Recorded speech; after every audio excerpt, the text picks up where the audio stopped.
गणेश चतुर्थी व्रत कथा। नमस्कार भाइयों बहनों, जय माँ गायत्री। आप सभी का मेरे YouTube चैनल शुभकर माही अष्टो में स्वागत है। आज के इस वीडियो में सुनते हैं गणेश चतुर्थी व्रत कथा। आप सभी से अनुरोध है, अगर आप मेरे चैनल पर पहली बार आए हैं तो प्लीज हमारे चैनल को सब्सक्राइब, वीडियो को लाइक और वीडियो को ज्यादा से ज्यादा शेयर अवश्य करें, ताकि आपके साथ साथ आपके अपने भी इस कथा का लाभ ले सकें।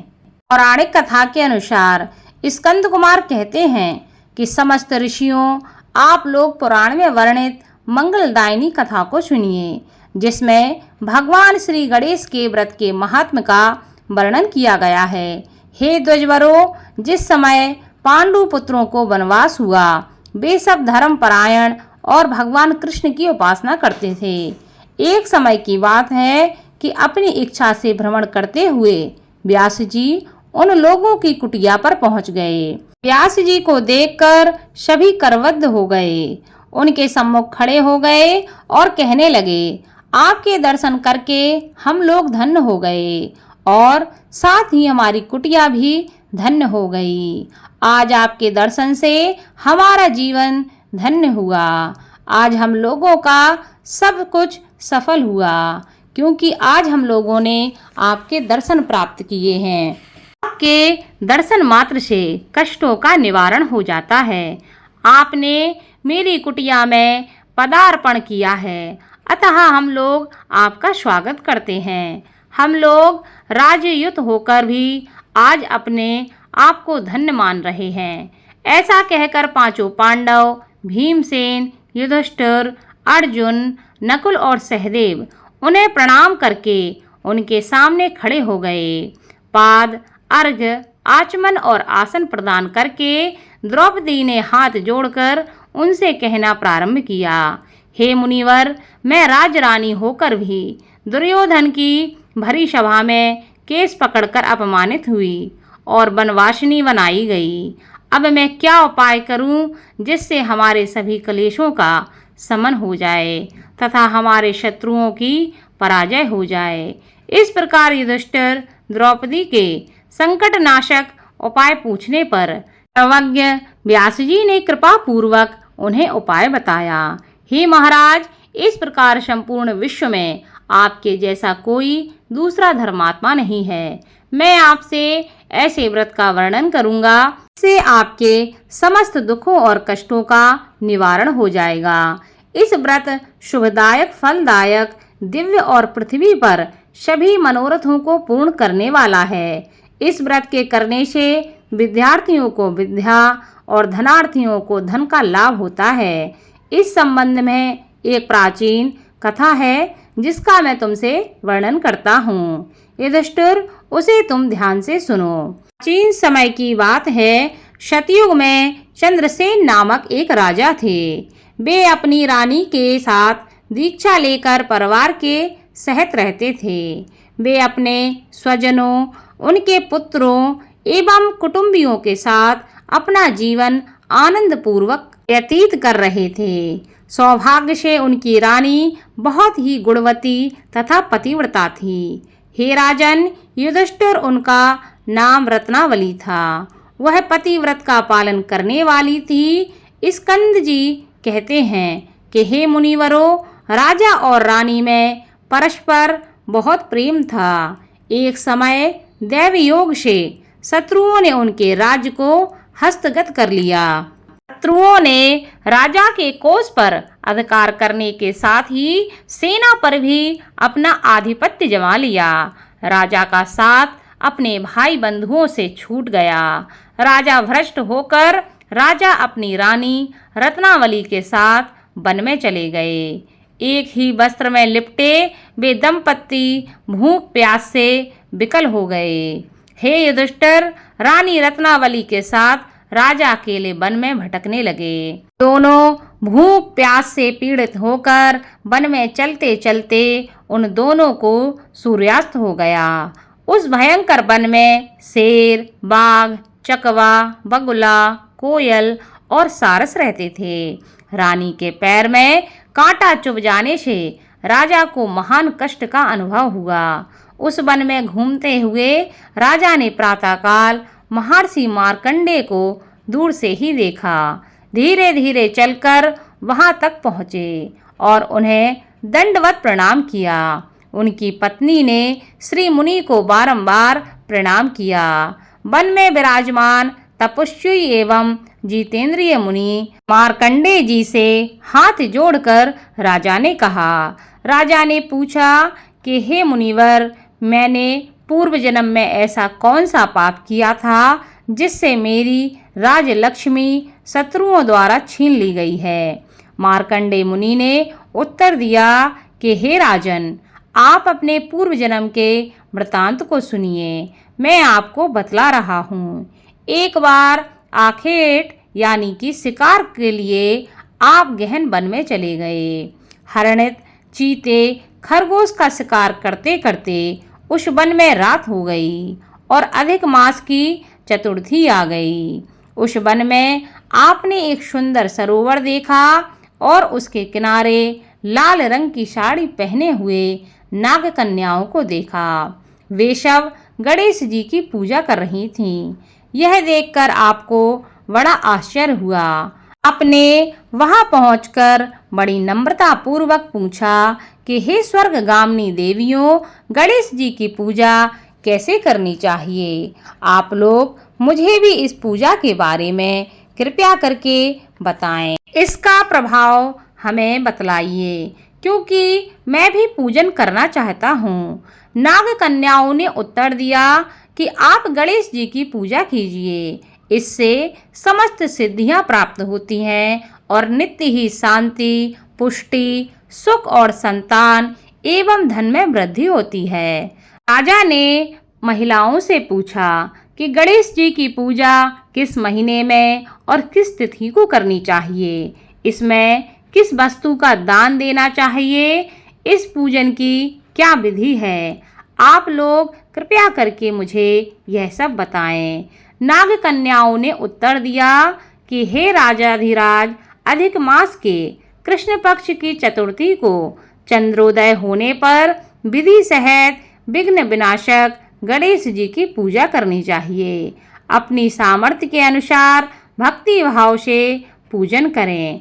गणेश जी को पंचामृत से नहलाकर लाल पुष्प चढ़ावें। गंध, धूप, दीप, नैवेद्य, दूब, 2 वस्त्र, सुगंधित द्रव्य चढ़ावें। घी चीनी से बने हुए 15 लड्डू का भोग बनावें। उसमें से 5 लड्डू गणेश जी को अर्पण करें और 5 ब्राह्मण को दान दे दें। कुंवारी कन्याओं को पहले देकर बाद में स्वयं भोजन ग्रहण करें। गणेश जी की प्रसन्नता के लिए समस्त सामग्री गणेश जी को अर्पित करनी चाहिए। उसके बाद गणेश चतुर्थी की कथा को अवश्य सुनना चाहिए। ऐसा करने से मनुष्य की सभी मनोकामनाएं पूरी होती हैं एवं समस्त सिद्धियों की प्राप्ति होती है। गणेश जी के पूजन की यही विधि है। नाग कन्याओं की बातें सुनकर राजा ने उन्हें बारंबार नमस्कार किया।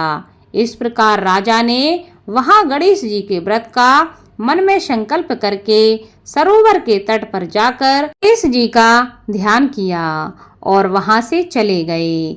इसके प्रभाव से गणेश जी आप पर प्रसन्न हो गए और आपको पुत्र, स्त्री, धन धान्य आदि से पूर्ण कर दिया।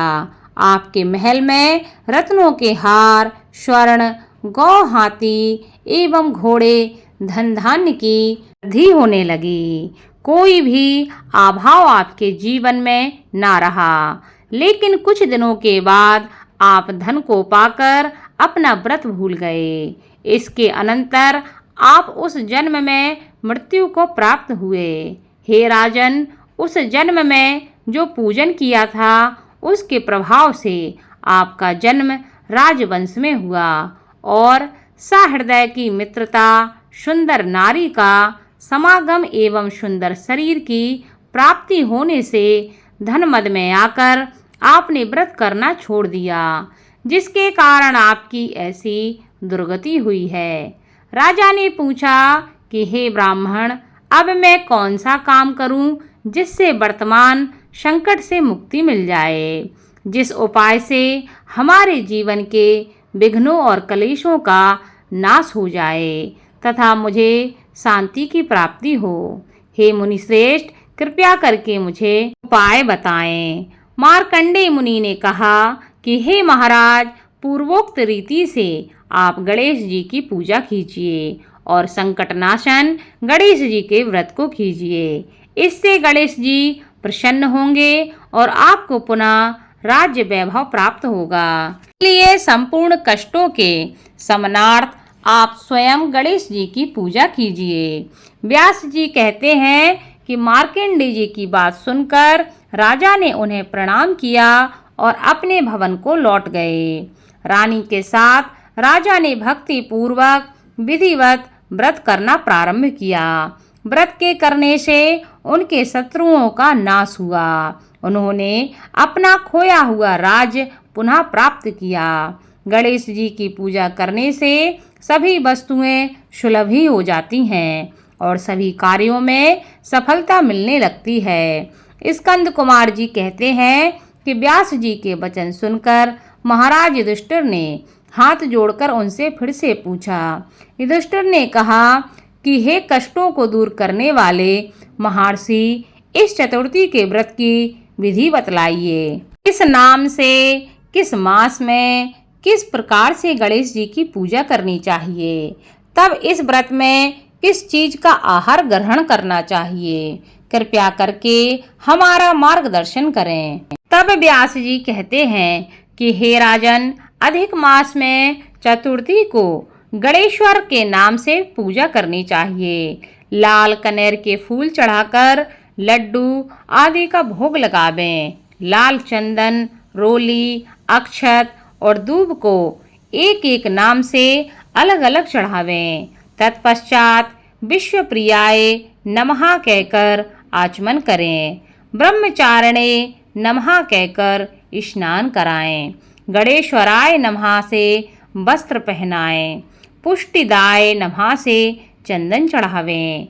विनायकाय नमः से पुष्प चढ़ाएं। उमासुताय नमः से धूप समर्पित करें। रुद्रप्रियाय नमः से दीप समर्पित करें। विघ्न नाशने नमः से नैवेद्य अर्पित करें। फलादात्रे नमः से तांबूल चढ़ाएं। संकट नाशने नमः से फल चढ़ावें। इसके बाद विघ्न विनाशक गणेश जी से प्रार्थना करें कि हे सुंदर मुख वाले गणेश जी, मैं भव बाधा से ग्रस्त एवं भय से पीड़ित और कलुषों से संतप्त हूँ। आप मेरे ऊपर प्रसन्न होइए। हे दुख दारिद्र के नाशक गणनायक जी, मेरी रक्षा कीजिए। हे विघ्नों के विनाशक, आपको बारंबार प्रणाम है। उसके बाद इस मंत्र से पुष्पांजलि देकर चंद्रमा को अर्घ देवें। हे क्षीर सागर ग्रह संभूत, हे द्विजराज, हे षोडश कलाओं के अधिपति, शंख में सफेद फूल, चंदन, जल, अक्षत और दक्षिणा लेकर हे रोहिणी सहित चंद्रमा, आप मेरे अर्घ को स्वीकार करें। मैं आपको प्रणाम करता हूँ। उसके बाद ब्राह्मण को भोजन करावें, लड्डू और दक्षिणा दें। देवता तथा ब्राह्मण से आशीर्वाद ग्रहण करें। अन्य द्वारा स्वयं आहार ग्रहण करें। रात्रि में भूमि पर शयन करें। लालच विहीन होकर क्रोध से दूर रहें। हर महीने गणेश जी की प्रसन्नता के लिए निम्न व्रत करें। इसके प्रभाव से विद्यार्थियों को विद्या, धनार्थियों को धन प्राप्ति होती है एवं कुमारी कन्याओं को सुशील वर की प्राप्ति होती है और सौभाग्यवती रहने वाली महिलाओं अगर यह व्रत करती हैं तो दीर्घ काल तक पति का सुख भोगती हैं। विधवा रहकर व्रत करने पर अगले जन्म में वह हमेशा सधवा होती हैं एवं ऐश्वर्यशालिनी बनकर पुत्र पौत्र आदि का सुख भोगती हैं और अंत में मोक्ष को प्राप्त करती हैं।